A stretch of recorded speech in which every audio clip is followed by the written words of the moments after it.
If you don't value your health, how can you say that you value yourself? Because if you don't demonstrate that you care about your health and you do the things to take care of your health, then that is a demonstration that you don't value yourself. And if you don't value yourself, other people aren't going to take you serious because you're leading by example. Your lack of action and demonstrating that you care about your health, from mental to emotional to physical health, and your lack of that is just mirroring to other people the risk that you have from a health perspective, but also a mindset perspective. Because if you're willing to sacrifice yourself in the name of fill in the blank of whatever success, other people may take advantage of that, and or they may take advantage of it and also not trust you.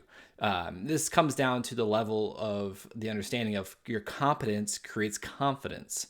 So not only does your competence create confidence in yourself, but also from other people. They see you that you do the thing that is going to take care of you as the main asset of whatever position you're in, whether that's a leader, a founder, or an entrepreneur, or a manager, or whatever it is.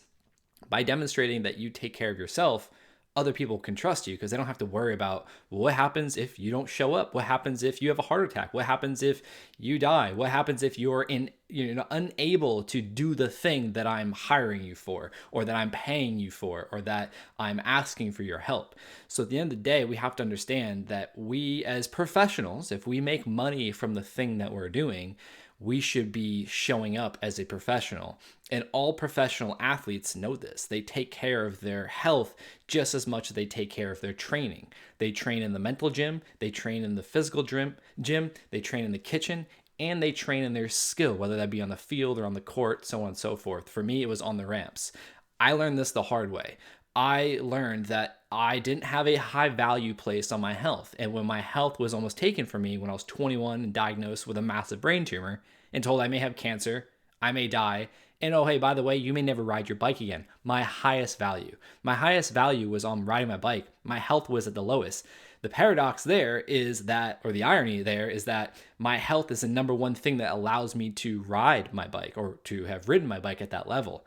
And when it was almost taken from me, when my life was almost taken from me, then I quickly realized that I needed to have a high regard for my health. My health being probably the last value of mine consciously needed to be the very top of it, because everything else comes after that is at the effect of how well I'm showing up, how well I'm taking care of myself. So I just want to give a couple simple tactical things that you can implement today that will demonstrate to yourself and others, especially if you have kids. You'll be modeling to them, you'll be teaching them by demonstration, not telling them, but showing them these basic tactics that anyone can implement to improve their life. The first starts with sleep. Yeah, we all hear it, yet none of us really take that into consideration. Or I shouldn't say none of us, very few of us really take sleep in consideration of how profound it is on our entire being. Sleep not only helps with insulin resistance in terms of regulating stress hormones like cortisol and adrenaline and things like that that affect it, it also helps your muscles recover. It helps your brain process emotional memories and connections. It helps your memory. It helps your nervous system regulate, winding down stress and helping your body with the capacity cognitively and physically to take on the next day. So sleep, most people will say that like, oh, I can just sleep later, or I'll sleep when I'm dead. Yeah, you probably will. Like you won't be sleeping, you'll be dead. And at the same time, we have to understand that sleep is the foundation to how we cognitively show up and perform, which is our performance as a human being. If we don't have sleep, then the other parts of our body, the other systems, the other mechanisms start to break down slowly over due time. And that's the interesting thing about a human being is we can run on low, very low, poor quality fuel for so long and just slowly suffer as our baseline drops until we get to a point where it's like we have to do something about it. I've learned that I had a very fortunate event to where I was able to do something about it. I hit rock bottom and I was still alive and able to move forward. Many of us may not have that luxury. It may get to a point where you have a heart attack and maybe you're disabled, or you have a heart attack and then you die, or whatever the things are. We want to prevent that from happening. Sleep is the foundation to high performance. Sleep, Dr. Matthew Walker says, is the best free health insurance policy we have because of all the different factors that it controls and improves. From there, it's a toss up between exercise and sleep in terms of the effects it has. But I'll say, or I should say, exercise and nutrition. I'll say nutrition is probably the next in line because that's the thing that we do every day. Unless we're fasting, so technicality police, unless we're fasting, we're consuming food and beverages with or without calories every day. So being able to optimize your nutrition, I'm gonna keep this very simple. Whole foods, aim for whole foods that don't come in a package. Some foods may come in a package, like different meats and stuff, because we have to process it in a certain way. That's not what I'm talking about. I'm talking about like whole, unprocessed or minimal processed foods first and foremost. If you can eat more meat, fish, eggs, chicken, vegetables, fruits, nuts, seeds, grains, starches, whole foods. Then we want to optimize for protein because protein is the most critical nutrient for our body, from the cells to our skin, to our muscles, to our brain, our nervous system. Very simple here. Aim for 1 gram of protein per ideal body weight. So if you want to weigh 150 pounds and you're weighing 180 pounds, aim for 150 grams of protein a day. 1 gram of protein per ideal body weight. That's just to keep it simple. The other thing you can add in is electrolytes. Either add in some salt to your food or buy electrolyte packets that come in powder. Very convenient packets that are 1 serving you can take on the go. You can store them in places. You can do whatever you want. But getting whole foods, minimizing the processed foods, getting protein that your brain and body require, especially if you don't sleep well, you're going to need more protein. Especially if you're aging, you're going to need more protein. Especially if you're injured or training, you're going to need more protein to help you recover, help regulate your nervous system. And then electrolytes, electrical signaling molecules for our nerves, our brain and our muscles and all the parts of our nervous system. They need these supportive molecules to help them do their job. So that's a very simplified way of overhauling your nutrition. If you're eating, processed food, fast food, you're drinking alcohol, you're drinking a lot of, snacks and candies and sodas, things like that, you don't have to worry about getting rid of them. Let's just first focus on adding in the foundational work, and the foundational materials, which is the whole foods, the protein, and the electrolytes. If you go and start there and do that for some time, whether it be a week, 12 weeks, a year, just focus on that, you'll see dramatic changes in how you feel, how you think, how you look, and how you show up and perform, which is what personal performance is.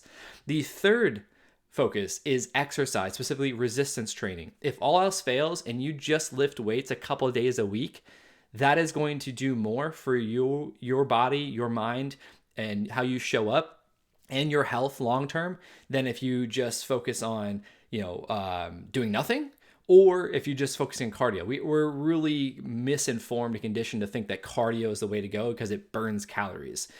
But it burns calories at the effect of creating a ton of stress. If you're doing it chronically and inefficiently and ignorantly, it also is not doing anything to focus on muscle health.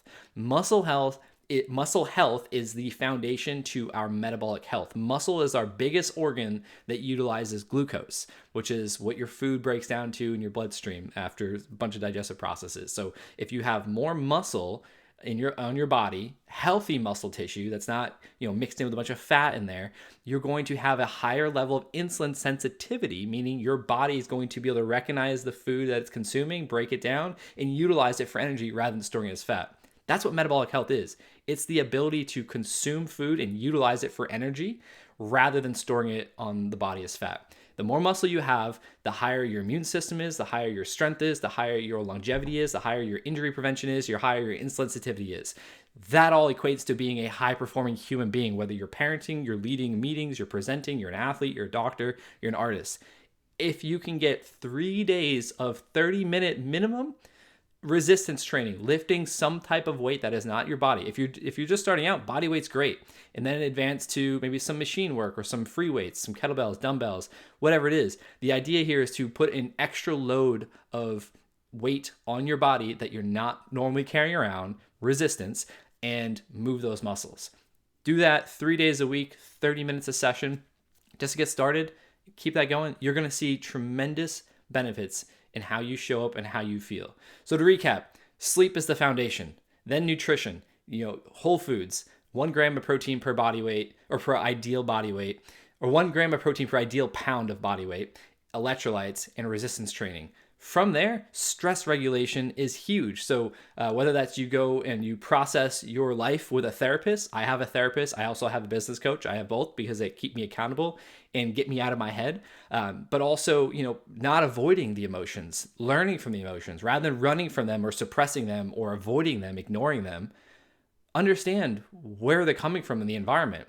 Our emotions are signals of information. They're also filters of how we see life. So if we're running around emotionally, reactive to things, we're missing a ton of reality that's right in front of us. And that's why we get into more problems moving forward. So if you can learn how to regulate your relationship with stress, then you're going to be able to regulate your ability to harness emotions one way or another. It all comes down to your ability to create awareness of the environment stimuli that's activating you or triggering you and what that's telling you, because you can create a story about that. So emotions are filters of information, just like belief systems, and stories are what start that system of creating a belief, and then it embeds in who we are, and then it perpetuates the behavior that we're doing to prove to ourselves that the thing that we believe about life, our perception, our filter of life, is right. And then that creates a level of convenience and comfort for us because we don't have to do anything about it, because it's not our fault, it's them, it's their fault, it's society's fault, it's so on and so forth. So that's the biggest piece about all this, is taking a level of ownership. When you create awareness, you have to take ownership. And this video is designed to help you understand a level of awareness for where you are, where you want to go, and what it takes to get there. And so if this is resonating for you, I'd love for you to give me some feedback. Leave a comment below. Let me know what you think. Let me know what's one thing that resonated from this for you that you're going to commit to moving forward. Because if you're a professional in any sense of the being, like if you're making money from doing a job, you run a business, whatever it is, then you should be showing up as a professional. And that's taking care of yourself first and foremost. If you're not, then you have no reason, no room to complain. The only thing you have to do is point the finger back at yourself and ask yourself, what can I be doing?